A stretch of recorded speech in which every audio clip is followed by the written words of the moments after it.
Well, first of all, gentlemen, thank you both very much indeed for taking the time to talk to us today.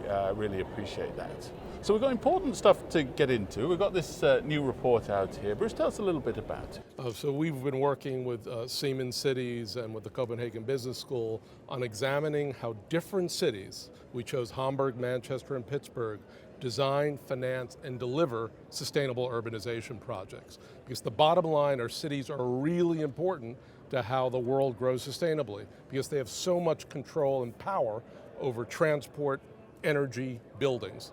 And what we found, which won't be surprising to this audience, is cities are very different from each other. Hamburg's a city-state. Manchester is basically ruled from the center of England. And Pittsburgh has a great civic and corporate community. So the way projects are delivered, the same projects, are quite different in these three different cities. What did you find from Pittsburgh? I think in Pittsburgh's a good example of what we see as a cornerstone for success, and that's when local governments are working with the private sector, the academic institutions, the local foundations and non-for-profits to really build stickiness. Right. So a community that can deliver these projects that last 10, 15, or 20 years and can survive, administrative election and budget cycles and really deliver the full community benefit that they're intended to. Now, Bruce, when you look at these three cities, they're all great cities, but they're all quite different, aren't they? Is that an issue? I think it's an issue as we think about how you routinize the delivery of these sustainable projects. Hamburg has enormous power as a city-state. So when you look at how Hamburg deals with transit or deals with energy efficiency, it's very efficient.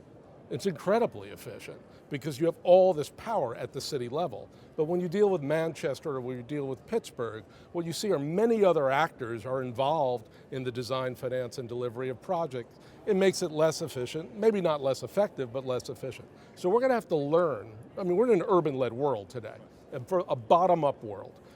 Whether it's dealing with climate or other elements of economic insecurity or demographic transformation. So we're going to have to find the routines coming out of these very varied places if we're going to get success.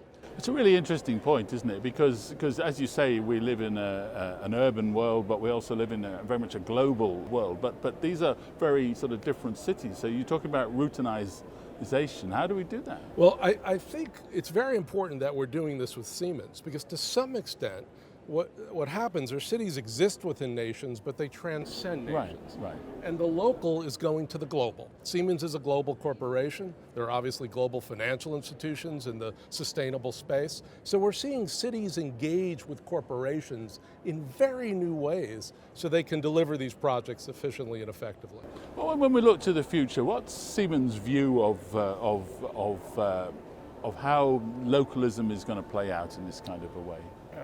First of all, we're extremely optimistic. We really believe that the world and the sustainable development and climate action, that war will be won or lost on the local government level.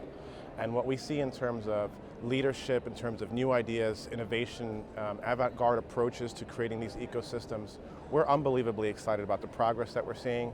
And we think that that forefront of innovation is really going to happen at that place-based level.